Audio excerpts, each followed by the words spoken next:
Welcome once again here at Sally Melodies classroom, where we learn basic music lessons and tips on how to go about music. We are still on clefs.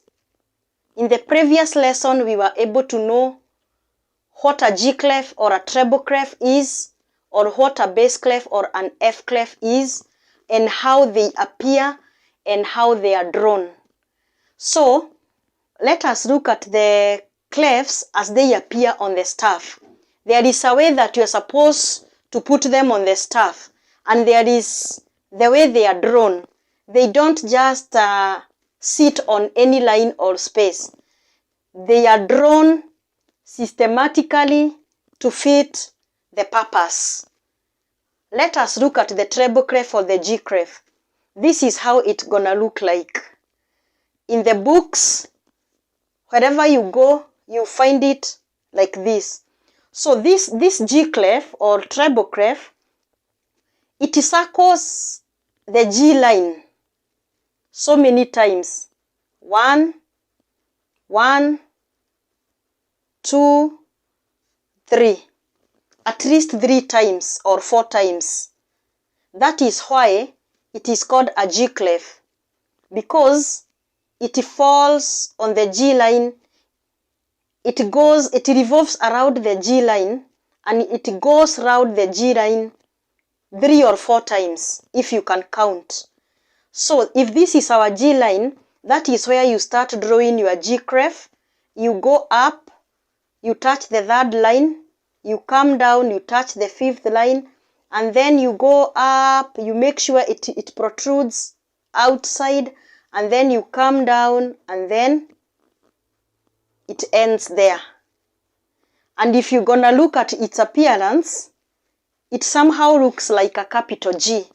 But of course, that is not a major reason why it's called a G clef. In musical reason is that it falls on the G line. It revolves around the G line several times. And now, as we started, we said that the clef determines the pitch of the notes that will be written on the staff. On this clef is used to write female notes that are sung by female voices. It is a clef that appears above the middle C. It is above the middle C, and so the notes that appear here, they are a bit high. They are a bit high compared to the ones on the other clef. Notes above the middle C, and then we say that it is used to write female voices. Soprano, alto, soprano 1, alto 1, all the voices that are sung by female. And it can also be used to write a tenor voice, because tenor is a bit high, but here down there is an 8.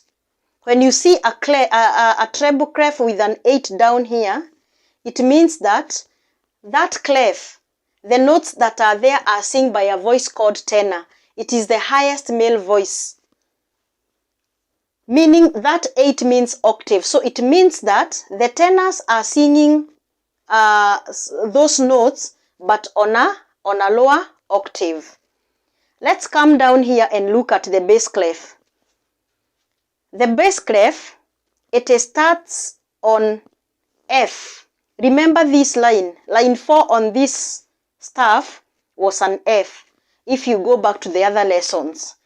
So you start here, you come and touch line 5, and then you go down. And then between the 4th line, you draw your dots.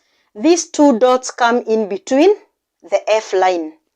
So, now that it touches the F line, and the dots come in between line F, so that is how we call it F clef.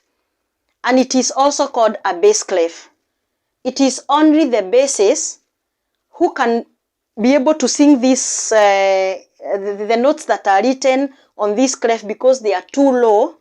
But again, when we have a staff whereby we are sharing 2 voices, sometimes the tenors can sing here, but their notes are a bit higher than the bass. but the basses only use this clef. They can't use this other clef, but at least tenors can use it, but there should be an 8 here, showing that they are singing those notes, but on a lower octave. So this is a bass clef. And now the notes that are written here are the notes that come below the middle C. It is used for male voices, especially bass. As time goes by, we shall understand. Now when we start writing our music notes on the staff and we start pitching, you shall see the G here will not sound like the G here. The G here will be a bit high and the G here will be a bit low.